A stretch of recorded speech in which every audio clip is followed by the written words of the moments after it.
Hello everyone and welcome back to my channel. Today's video is going to be the end of the year book tag, and the first question is, are there any books you started this year that you need to finish? The short answer to this is no. Longer answer is no, because I tend not to DNF books, and once I start a book, I definitely fall into the sunk cost fallacy of, well, I've already read 50% of this book, I might as well finish it. But also, I know my tastes a lot more now, and I don't tend to start books that I don't like in general. But when I do come across a book that I know I'm not going to enjoy, for example, this just happened with The Magus by Fowles. Oftentimes I will push through because I think that the ending will change things, or because I just have an academic curiosity about the book. With The Magus, I wanted to understand why so many people liked the book. It shows up on people's 100 best novels of all time lists, and it's just very well reviewed in general. I want to understand that. So I want to understand why people like this book and what makes it work for other people and what makes it a significant book outside of just my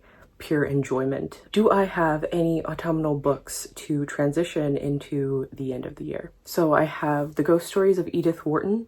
I actually ended up getting an illustrated edition by pure chance off of thrift books that I'm very excited to read over the month of October. And I am also going to be reading Quiksilver, or at least the first novel in the Quiksilver omnibus by Neal Stephenson. Stephenson's whole thing is doing math in historical fiction contexts. I read Cryptonomicon in high school a really long time ago, and I just happened to come across the entire set of the Baroque cycle at the local bookstore. They were like $7 each, so I picked them up. And the first book takes place in Boston in October, and I bought it on the first day of October, so it was just like too serendipitous for me not to add into my TBR. It wasn't planned. I'm just gonna follow my heart and read Quiksilver in October. The next question is there a new release that I'm still waiting for? Yes, I'm still waiting for No Life Forsaken by Steven Erikson, and Heart the Lover by Lily King just came out, and I'm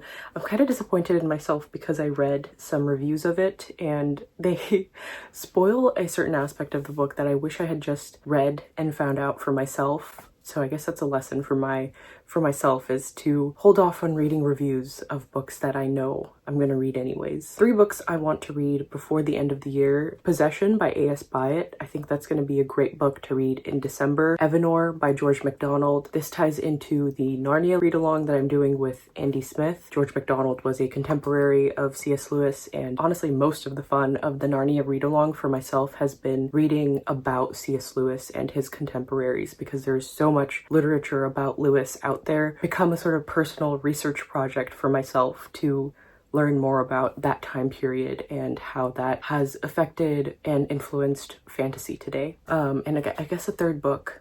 Do I even have a third book that I want to read before the end of the year? I guess the Narnia books. I'm reading a book a month with Andy Smith, so that's definitely on the docket. So we're going to be reading book 3 in publication order in November and book 4 in December. And currently I'm reading Prince Caspian.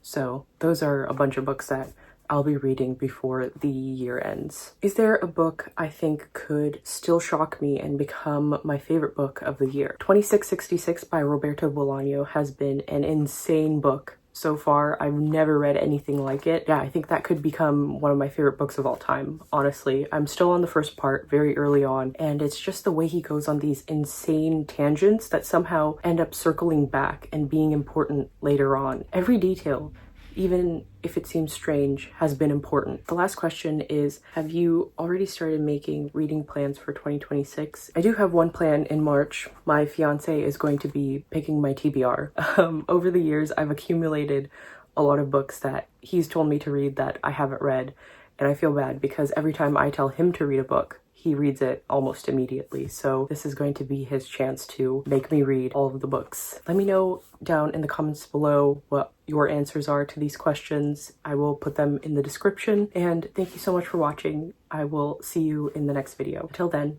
take care.